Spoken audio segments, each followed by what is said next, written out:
কিন্তু বিভিন্ন ষড়যন্ত্রকারী মহল উস্কাচ্ছে তাদেরকে, ইন্টারমিডিয়েটের শিক্ষার্থীদের উস্কাচ্ছে, শিক্ষকদের উস্কাচ্ছে আমাদের বিরুদ্ধে।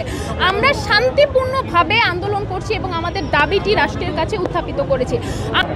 তাদের কোনো ক্ষতি হবে না, কারণ অধ্যাদেশে স্পষ্টভাবে লেখা আছে ত্রিপক্ষীয় চুক্তির মাধ্যমে এটি পরিচালিত হবে এবং ইন্টারমিডিয়েট মাধ্যমিক শিক্ষা বোর্ড, যেটা উচ্চ মাধ্যমিক শিক্ষা board, Monalisa heavy flow 15 piece প্যাকেটের সাথে 8 পিসের একটি প্যাকেট একদম ফ্রি, সেটার আন্ডারে পরিচালিত হবে। আর অনার্স সেক্টর যেটা, মানে 7 কলেজে তো কিছু কলেজে ইন্টারমিডিয়েট আর কিছু কলেজে মানে অনার্স সবই আছে। তো যেই কলেজগুলোতে ইন্টারমিডিয়েট আছে, যে ঢাকা কলেজ, বদরুন্নেসা আর সোহরাওয়ার্দী কবি নজরুল বাংলা কলেজ, এবং সেই কলেজগুলো যে ইন্টারমিডিয়েট, তারা কিন্তু তাদের নিজের জায়গাতে থাকবে। তারা যে ঐতিহ্যের দোহাই দিচ্ছে, আপনারা জানেন যে অধ্যাদেশের আইনে স্পষ্টভাবে লিখিত আছে যে এটি হবে ঢাকা কেন্দ্রীয় বিশ্ববিদ্যালয়, ঢাকা কলেজ ক্যাম্পাস, ইডেন মহিলা কলেজ ক্যাম্পাস।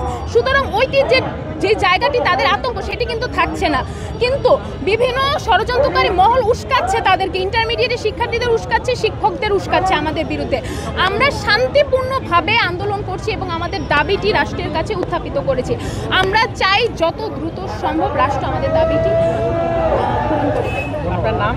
আমাদের এই আবেদন ছিল, মানে দীর্ঘ 1 বছরের আন্দোলনে সেটি বাস্তবায়িত হয়েছে। এখন আমাদের যে শেষ দাবিটি অধ্যাদেশ, সেটি যেন রাষ্ট্র অতি দ্রুত মানে বাস্তবায়িত করে, এটি আমাদের।